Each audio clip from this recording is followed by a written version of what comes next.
Now, for most Australians, you can put in superannuation of up to $25,000 a year and claim a tax deduction for that. If you're 59 and over, it's now $35,000.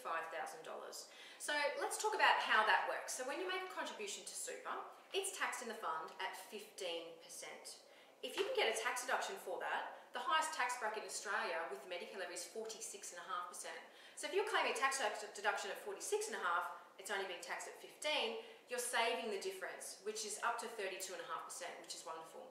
Now you need to be careful because to make contributions like that in Australia, you need to be 65 and over, you have to satisfy a work test. If you're under 65, you don't need to worry about that. You also don't need to be in business to take advantage of that. Salary and wage earners can arrange with their employers to salary sacrifice amounts into super, which just means taking a little bit less in your net pay each week and directing your employer to put it into your super fund instead. So continuing on with superannuation, let's talk about the government co-contribution, number 7. If you are earning under a certain amount, you can put in up to $1,000 into your super fund, and just for doing that, the government will kick in up to $500 just for you doing that. So if you're eligible, make sure you find out if you are and put in your contribution before 30 June. Number 8, let's talk about gearing. And a lot of people don't know what gearing is. It really is just borrowing. So it's borrowing money and the interest is tax deductible.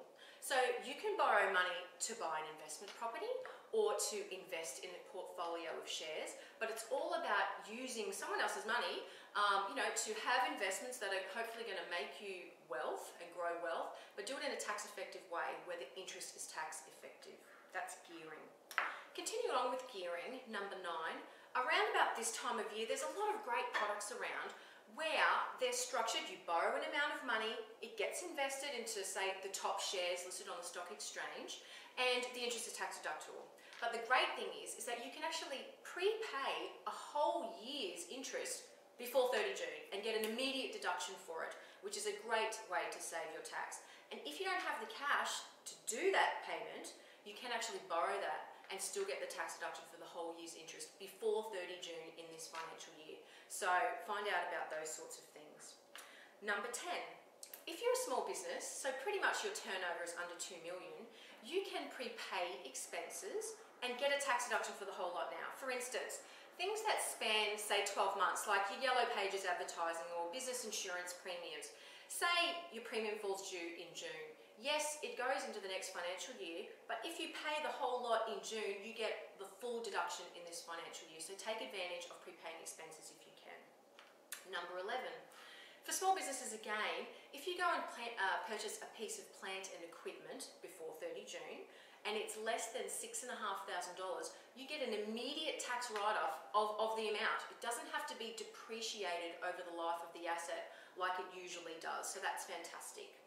Number 12, also still for small businesses, if you go and purchase a motor vehicle before 30 June, the first $5,000 is a full write-off before 30 June. Again, not needing to be depreciated, which is fantastic. Now again, I say to clients, don't just go buy a new car just to try and get a $5,000 write-off. You know, that's not sensible. But if you are needing a new car anyway or an upgrade, do it in June instead of in July and August and bring forward that deduction into this financial year.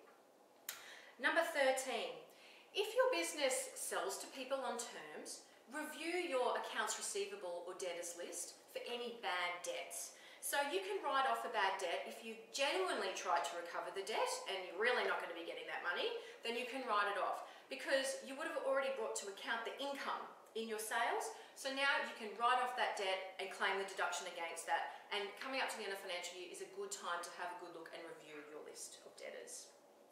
Number 14. Managing capital gains is really important. So this year you might have sold an investment property or you might have sold some shares and you got a capital gain. That's extra income and means extra tax to you in this year. Now there's ways that we can look at reducing that capital gain. One of them is by superannuation contributions we've talked about. But the other is you may have some investments that are really pregnant with a loss. Okay, so on paper they've gone down in value, but you haven't crystallized that loss yet. So why not think about selling down that investment, crystallizing a loss, and then using that loss to offset your capital gain in this financial year. Something to think about. And my last one, number 15, a quick and easy one, insurance. Income protection policies are tax deductible. Life insurance policies are not. If it's held in my name and I've got cover out of my life and I pay my premiums myself, I can't claim those premiums for my life insurance as a tax deduction. However, if I had it structured differently and that life insurance was held inside my superannuation fund, then it would be tax deductible inside that fund. So having a review of your insurances can actually save you tax overall. So that's all I'm going to cover for today. I hope you enjoyed my tax planning tips. Time is of the essence. There is only 87 days left to 30th of June, and failing to plan is planning to fail. Join me next time and enjoy your business journeys.